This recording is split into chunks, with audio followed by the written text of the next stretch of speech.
I am a black Egyptian. My father is much darker than I am. My mother is lighter than I am. In Egypt, people are identified by the religion first, not the race.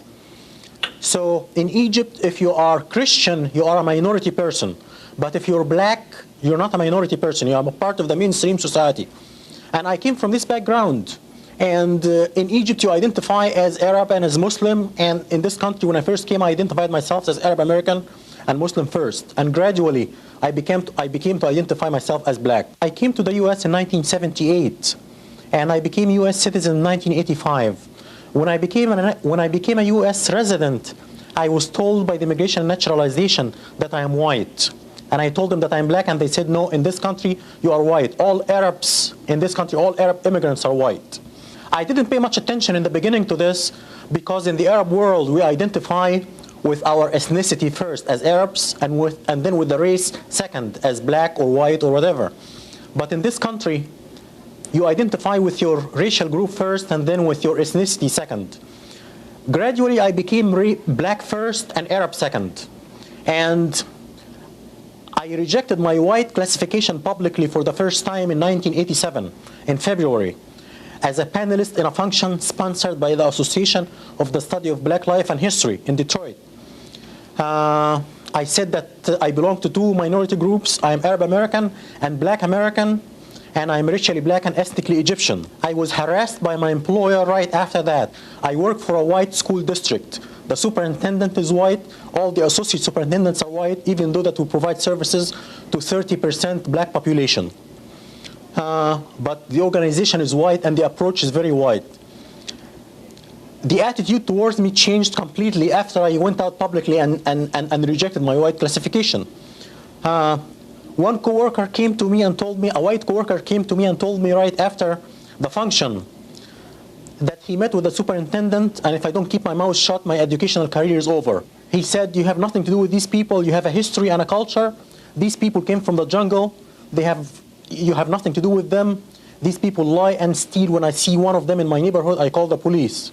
And I was told by the director of general education, who is retired now, in '88, I was told by him that I get people angry when I say that I'm black Egyptian. If I just say that I'm Egyptian, I would get along. I have to add that I was denied promotion twice because I chose black classification. This is part of my 2 lawsuits against my employer, which are currently pending, 2 lawsuits.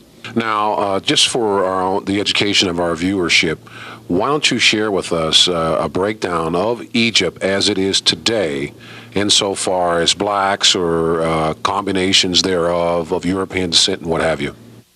We don't have Egyptians of European descent in Egypt. We have a population which is basically a mixture of ancient Egyptian blacks who intermarried with Arabs right after the Arab conquest. The ancient Egyptian population was brown and black before the Arab conquest. But before the Arab conquest came the Greeks. The ancient Egyptian population was in Egypt for thousands of years. The ancient Egyptian population was brown and black. And the Greeks came in 300 BC. And they started to intermarry with the local population. And then the Romans came and ruled from 70 BC until they were conquered by the Arabs and kicked out by the Arabs in the 7th century. And these people intermarried with the Egyptian Copts. And they made the pigmentation of the Egyptians, the Copts, much lighter because of this intermarriage with Europeans. Now, you're an educator, okay? Now, how do you deal with situations when you practice your profession insofar as dealing with the mythology or the misconceptions about Egypt being a white civilization? How do you deal with that? This is a big problem because Egypt, the ancient Egyptian civilization was a black civilization, and ancient Egyptians were black according to the Greek scholars and the Roman scholars. Ancient Egypt became white only in the 19th century and in the 20th century. And the scholar who is responsible for this is Seligman. the noted anthropologist from England, Seligman. White supremacy argues that blacks are inferior than white intellectually. They are subhuman and they are incapable of building a civilization. White supremacy had one dilemma until Seligman came. The dilemma was ancient Egypt was black according to the Greek and the Roman scholars. 10 of them said that, including Aristotle and Plato. 10 of them said that in writing. They had this dilemma. Ancient Egyptian was black. So if blacks are inferior intellectually and are incapable of building a civilization, how come the ancient Egyptians built a civilization? Seligman found the solution for this dilemma.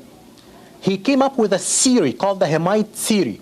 He separated the blacks who built a civilization in Egypt and Ethiopia from the rest of the black race, and he called them brown-skinned whites, or the Hemites. So Seligman saved white supremacy from this dilemma, and all the white scholars followed him from that time on. This was at the end of the 19th century. And since that time, white scholarship says that ancient Egypt is white. Mustafa Hefni is currently working on his doctorate degree at Wayne State University. His dissertation topic is a content analysis of the treatment of ancient Egypt in world history textbooks.